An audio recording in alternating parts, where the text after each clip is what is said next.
ये आकाशवाणी है। प्रस्तुत है कार्यक्रम न्यू इंडिया समाचार।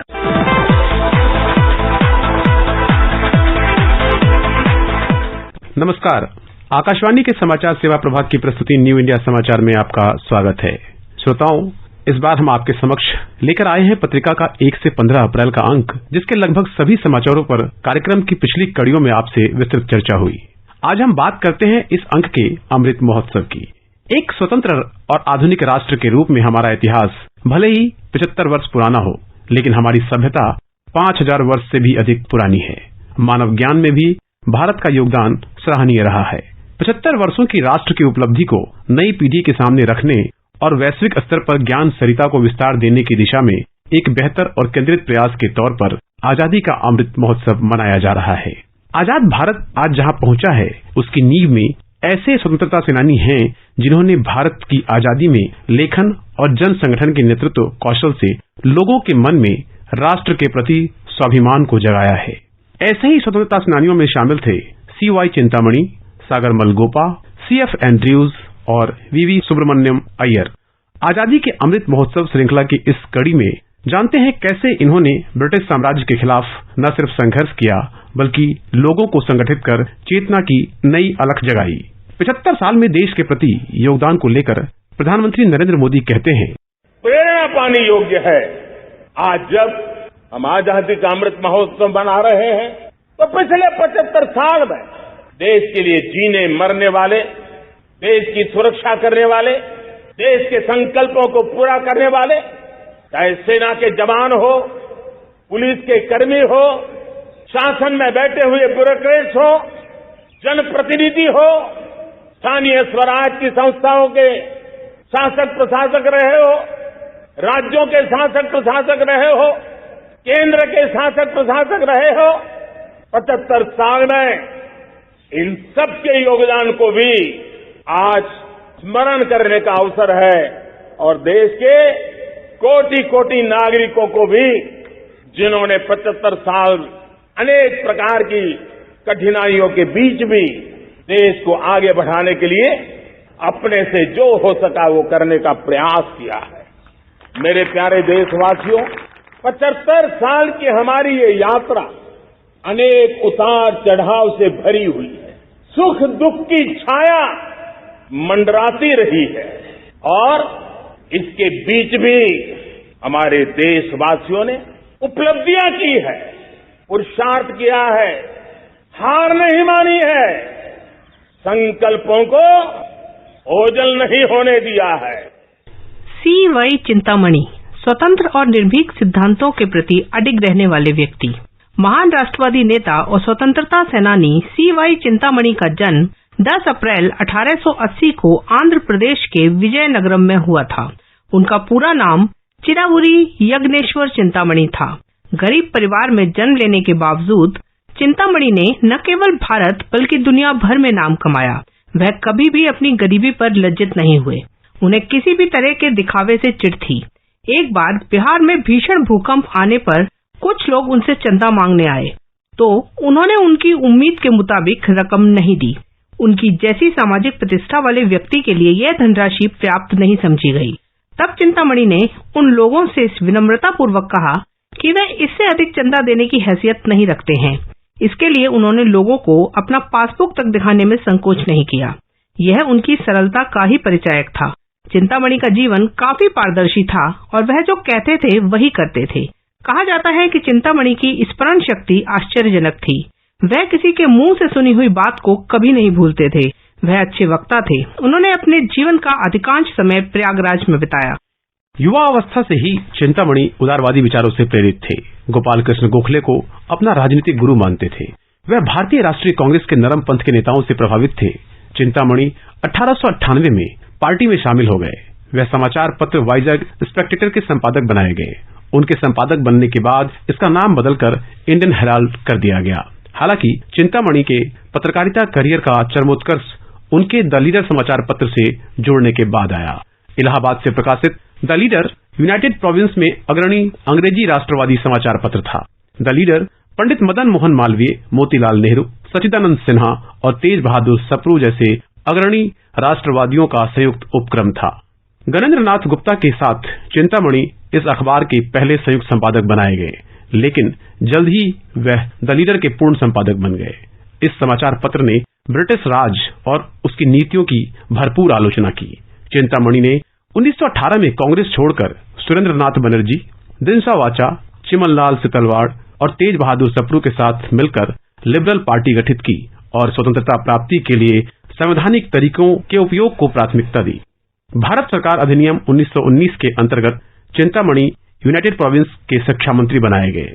1927 से 1936 के बीच वह यूपी विधान परिषद में विपक्ष के नेता बने।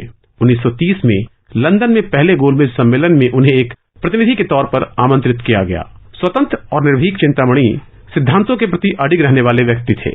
1939 में उन्हें नाइट की उपाधि दी गई। बावजूद इसके उन्होंने ब्रिटिश राज के विरोध में अपनी आलोचना कभी बंद नहीं की। CY चिंतामणि अपनी मृत्यु तक द लीडर के संपादक बने रहे। 1 जुलाई 1941 को उनका निधन हो गया। V सुब्रमण्यम अय्यर एक ऐसे राष्ट्रवादी जो शस्त्रों के दम पर आजादी पाने में विश्वास रखते थे।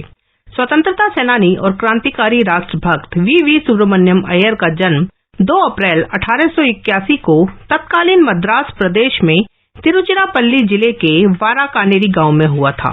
उनका पूरा नाम वराहनेरी वेंकटेश सुब्रमण्यम अय्यर था। शिक्षा पूरी करने के बाद वह अपने जिले में वकालत करने लगे। बाद में वह अधिक सफलता प्राप्त करने के उद्देश्य से पहले रंगून गए और फिर बैरिस्टर बनने के लिए इंग्लैंड चले गए। लंदन में उन्होंने बैरिस्टर ऑफ लॉ की परीक्षा उत्तीर्ण की, लेकिन उन्होंने डिग्री लेने से इनकार कर दिया। यही उनकी मुलाकात महात्मा गांधी से हुई थी। वीर सावरकर और श्यामजी कृष्ण वर्मा से भी उनकी मुलाकात यहीं हुई थी, जो भारत की स्वतंत्रता के लिए काम कर रहे थे। वहां अय्यर इंडिया हाउस भी जाने आने लगे, जो लंदन में भारतीय राष्ट्रवादियों का एक प्रमुख ठिकाना हुआ करता था।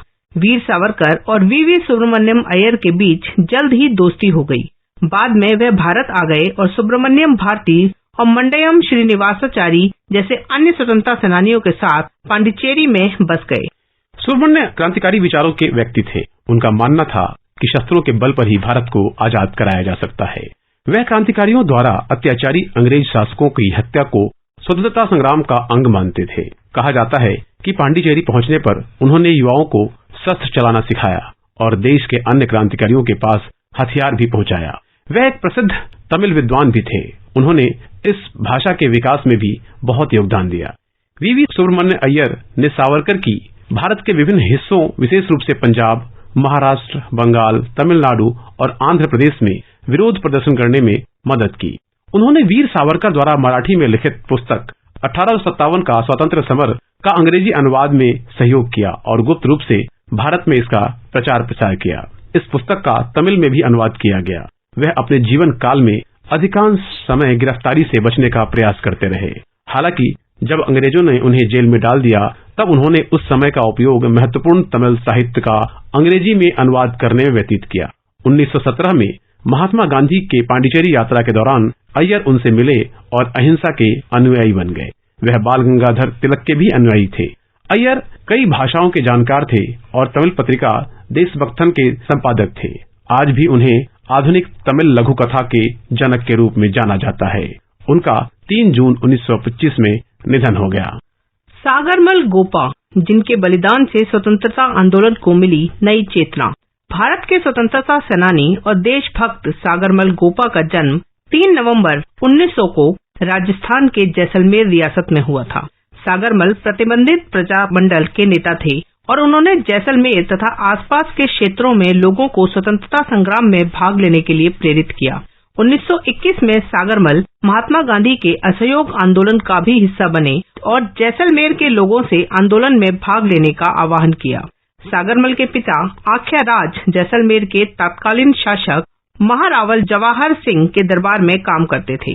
अपनी युवावस्था के दौरान उन्होंने ब्रिटिश भारत में स्वतंत्रता आंदोलन को लेकर अपने गृह राज्य में दिखाए जा रहे उदासीन रवैये को महसूस किया। इससे वे बहुत आहत हुए और उनके अंदर धीरे धीरे विद्रोह की ज्वाला भड़कने लगी।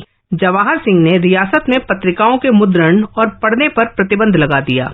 ऐसे में महाराजा के प्रतिबंध को धता बताते हुए सागरमल ने अपनी पुस्तक जैसलमेर का गुंडा राज में जवाहर सिंह के अत्याचारों का उल्लेख किया और कई पुस्तकों का प्रकाशन कर जनता को स्वतंत्रता आंदोलन में शामिल होने के लिए प्रेरित किया। सागरमल ने जैसलमेर राज्य के शासन की जन विरोधी नीतियों का जमकर विरोध किया, जिसके कारण हैदराबाद और जैसलमेर राज्य के रियासतों ने अपने क्षेत्र में उनके प्रवेश पर प्रतिबंध लगा दिया। सागरमल अपने परिवार के साथ नागपुर चले गए, लेकिन जब उनके पिता की मृत्यु हुई तो 25 मई 1941 को उनका अंतिम संस्कार करने के लिए जैसलमेर आए। तब उन्हें राजद्रोह के आरोप में गिरफ्तार कर 6 साल की कठोर कारावास की सजा सुनाई गई। उन्हें सालों तक जेल में प्रताड़ित किया गया। कहा जाता है कि इस दौरान उन्हें जेल में जलाया भी गया। 4 अप्रैल 1946 को उनका निधन हो गया। सागरमल गोपा के बलिदान से देश की जनता को स्वतंत्रता आंदोलन में भाग लेने की एक नई चेतना मिली। उनकी शहादत ने जनता के आक्रोश को नई दिशा दी और सभी प्रकार की गुलामी के बंधनों को तोड़ फेंकने के संकल्प को मजबूत किया। 1986 में भारत सरकार ने उनके सम्मान में डाक टिकट जारी किया। वर्ष 2022 में लाल किले की भव्य दीवारों पर विभिन्न राज्यों और केंद्र शासित प्रदेशों के प्रमुख स्वतंत्रता सेनानियों से जुड़ी कलाकृतियां सजाई गई थीं, जिसमें सागरमल गोपा को अद्वितीय योगदान के लिए श्रद्धांजलि दी गई थी। C.F. एंड्रयूज, गरीबों और शोषितों के दीन बंधु। भारतीय स्वतंत्रता आंदोलन में देशवासियों के साथ साथ विदेशियों ने भी बढ़ चढ़कर भूमिका निभाई थी। ऐसे ही विदेशी लोगों में गांधीवादी स्वतंत्रता सेनानी C.F. एंड्रयूज का नाम भी शामिल है, जिनका जन्म 12 फरवरी 1871 को इंग्लैंड में हुआ था। C.F. एंड्रयूज का पूरा नाम चार्ल्स फ्रेयर एंड्रयूज था। वह 20 मार्च 1904 को भारत आए और फिर दिल्ली के सेंट स्टीफन कॉलेज से जुड़ गए। भारत में अपने आगमन को एंड्रयूज ने दूसरा जन्म माना था। उनके यहाँ आते ही ऐसा लगा जैसे वह किसी स्वप्न लोक में आ गए हैं। भारत में अपने लंबे प्रवास के दौरान ब्रिटिश समाज सुधारक एंड्रयूज ने भारतीय जनता की सामाजिक, आर्थिक और राजनीतिक समस्याओं को समझा। उन्होंने महात्मा गांधी, गोपाल कृष्ण गोखले और अन्य प्रमुख भारतीयों के सहयोग से ब्रिटिश शासन के खिलाफ लड़ाई लड़ी। एंड्रयूज के रविंद्रनाथ टैगोर के साथ बहुत गहरे संबंध थे। टैगोर ने उन्हें कई अवसरों पर शांति निकेतन आमंत्रित किया था। एंड्रयूज ने महात्मा गांधी के साथ मिलकर अफ्रीका में भी काम किया था। वहां के भारतीयों को उनके बुनियादी अधिकार दिलाने में सफलता हासिल की थी। उन्होंने भारत को आजाद कराने और दीन दुखी भारतीयों की सेवा के लिए अपना पूरा जीवन न्यौछावर कर दिया। यही कारण है कि उन्हें भारतीयों का दीन बंधु या गरीबों एवं शोषितों का मित्र कहते थे। C.F. एंड्रयूज ने भारतीय नेताओं के द्वारा चलाए गए कई आंदोलनों में भी भाग लिया। उन्होंने भारतीय स्वतंत्रता आंदोलन का न केवल समर्थन किया, बल्कि ब्रिटिश नीतियों का जमकर विरोध भी किया। वह एक प्रसिद्ध लेखक भी थे। उन्होंने सैकड़ों लेखों के साथ लगभग 1 दर्जन ऐसी रचनाएं रची, जिसका आम भारतीय के जीवन के साथ मानव जाति की समस्याओं से गहरा संबंध था। एंड्रयूज के बारे में महात्मा गांधी ने एक बार कहा था, वह इंग्लैंड का एक अच्छा बेटा था और वह भारत का भी बेटा बन गया। मैं इनसे बेहतर व्यक्ति या बेहतर ईसाई से नहीं मिला हूँ। माना जाता है कि महात्मा गांधी और रविंद्रनाथ टैगोर की मुलाकात एंड्रयूज के माध्यम से ही हुई थी। एंड्रयूज ने एक और पश्चिम में महात्मा गांधी के सिद्धांतों की व्याख्या करने और भारतीय नेताओं तथा ब्रिटिश सरकार के बीच बातचीत की संभावनाएं तलाशने का काम हाथ में लिया, तो दूसरी ओर उन्होंने विश्व भारती की स्थापना में रविंद्रनाथ टैगोर का सहयोग भी किया। 5 अप्रैल 1940 को उनका निधन हो गया। श्रोताओं, अमृत महोत्सव में देश किस तरह से आगे बढ़ रहा है, आइए प्रधानमंत्री नरेंद्र मोदी के शब्दों में ही सुनते हैं। आजादी का अमृत महोत्सव जिस प्रकार से बनाया गया, जिस प्रकार से हर जिले में 75 अमृत सरोवर बनाने का अभियान चल रहा है, गांव-गांव के लोग जुड़ रहे हैं, कार सेवा कर रहे हैं, अपने प्रयत्नों से अपने गांव में जल संरक्षण के लिए बड़ा अभियान चला रहे हैं। और इसलिए भाइयों बहनों, चाहे स्वच्छता का अभियान हो, चाहे गरीबों के कल्याण का काम हो, देश आज पूरी शक्ति से आगे बढ़ रहा है। श्रोताओं, समय की बाध्यता को देखते हुए आज इतना ही। कल यानी 16 अप्रैल को मिलेंगे पत्रिका के अगले पाक्षिक अंक के साथ। इस पाक्षिक पत्रिका की हर प्रति newindiasamachaar.pib.gov.in वेबसाइट पर उपलब्ध है, जहां आप सभी समाचारों को विस्तार से पढ़ सकते हैं। डिजिटल और प्रिंट में यह पत्रिका देश ही नहीं विदेशों में भी अपनी अलग पहचान बना चुकी है। तब तक के लिए धन्यवाद।